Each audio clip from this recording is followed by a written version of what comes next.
Thanks for inviting us in. It's now 11 o'clock. A push to keep children off the streets of Indianapolis and out of trouble is past another hurdle tonight. And this plan is about beating the clock. But curbing the violence in our city isn't just a conversation happening locally. So tonight at 11, we are talking fixes and finger pointing. Alex Almanza gets things started tonight with moves by the City-County Council. City leaders say it isn't just about cracking down on kids, but it's about keeping them safe. Meanwhile, critics argue that changing the curfew doesn't get to the root problem, it just moves it up a couple hours. A summer of crime is the talk of Wednesday night's Public Safety and Criminal Justice Committee meeting. City leaders approving a proposal to update the curfew for kids around Marion County. I'm hopeful that those conversations turn to action and not just words.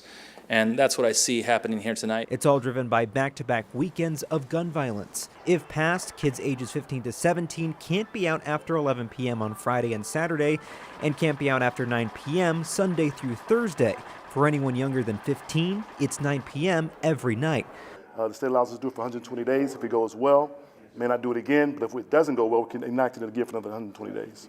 IMPD also announcing the launch of what they call a safe and secure location, where minors found out past curfew can be brought to access resources and reconnect with parents. Chelsea English, a school social worker, says access to those resources can make all the difference.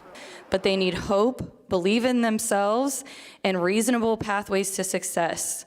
When we offer these things, kids make the right choices and choose those opportunities. FOP President Rick Snyder sternly criticizing the current approach, saying it lacks consequences for kids and their parents. They are laughing at what we're doing here tonight. This means nothing to them. It's a joke because nobody is addressing what the real issue is, which is if they do the crime, they do no time, there's no accountability, we rinse and repeat, and then they fall into a life of crime and violence and oftentimes become the victims of it. The proposal still has a few more hurdles to go through before it becomes law. The first step is for it to go to the full council in August before being signed by Mayor Joe Hogsett. At the City-County building, Alex Almanza, 13 News. Tonight, Indiana Governor Mike Braun is weighing in on what comes next. The governor told us he thinks police have done what they can to address the gun violence here in downtown Indy. But Governor Braun also said something has to change. He criticized Mayor Joe Hogsett and Marion County Prosecutor Ryan Mears. Until they start doing things differently, and especially the prosecution side of it, they, I think, shoulder nearly full responsibility for what we're having to do to intervene. Indiana State Police Superintendent Anthony Scott joined Governor Braun during a news conference today. Scott says state troopers will be helping with security this weekend.